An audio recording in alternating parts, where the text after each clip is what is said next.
Sir உங்களை நான் நிறைய டைம் வீடியோல பாத்திருக்கேங்க சார். வீடியோல ஆமா பாத்துருக்கீங்களா? கண்டிப்பா. இன்ஸ்டாகிராம்ல தான் ஃபர்ஸ்ட் டைம் பார்த்திருந்தேன். உங்களால நிறைய உயிர்கள் சேவ் பண்ணப்படுது. அப்படிங்களா? விபத்துகள் நடக்கிறதுக்கு முன்னாடி நீங்க சேவ் பண்றீங்க.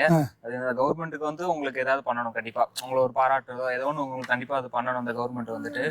நீங்க வந்துட்டு உங்களுக்கு நீங்க நிறைய உயிரை சேவ் பண்றீங்க. மக்களுக்கு நிறைய விழிப்புணர்வு பண்றீங்க. மக்கள் நிறைய எஜுகேஷன்ல நிறைய இம்ப்ரூவ்மெண்ட் ஆகிட்டு வராங்க. பட் அவங்களுக்கு இதை பொறுத்த வரையில அவங்களுக்கு இதை வந்து ஒரு பொருட்டாவே மதிக்கிறது இல்லை. சாதாரணமா வந்துட்டு விபத்து ஏற்படுற வாக்கிலே போறாங்க.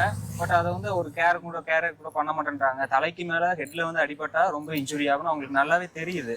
சம் லேக்ஸ் பக்கத்துல அவங்களுக்கு செலவாகும் தெரியுது. ஆனா ஹெல்மெட் போடாம இன்னும் மக்கள் போய்கிட்டு தான் இருக்கிறாங்க. நீங்க நிறைய அவேர்னஸ் பண்றீங்க. உங்களோட அந்த பணி தொடர்றதுக்கு நான் ரொம்ப வாழ்த்துறேன். நன்றி தம்பி, நீங்க இவ்வளவு தூரம் வந்தது. அந்த விழிப்புணர்வு தான் ரொம்ப முக்கியம்ங்க. அது தம்பி என்னை வந்து சொல்றாரு, நல்ல விஷயம் நல்லது நடக்கணும். ஒவ்வொருத்தரும் இப்ப சமீபத்திலோட விபத்து நடந்து அவர் காப்பாற்றவே முடியல. தலைக்கவசம் போட்டு அவர் சரியா இருப்பாரு. நன்றி தம்பி. தம்பி எந்த கடைக்கு போனா துணிப்பை விடுவாங்க. எப்படி சாலைகள்ல பாதுகாப்பா இருக்கணுமோ அது மாதிரி சுற்றுச்சூழல்ல பாதுகாப்பா இருந்தா தான் நம்ம எல்லாம் சுத்தமான காற்று கிடைக்கும், குடிக்கிறதுக்கு நல்ல தண்ணி கிடைக்கும். வாழ்த்துக்கள் தம்பி.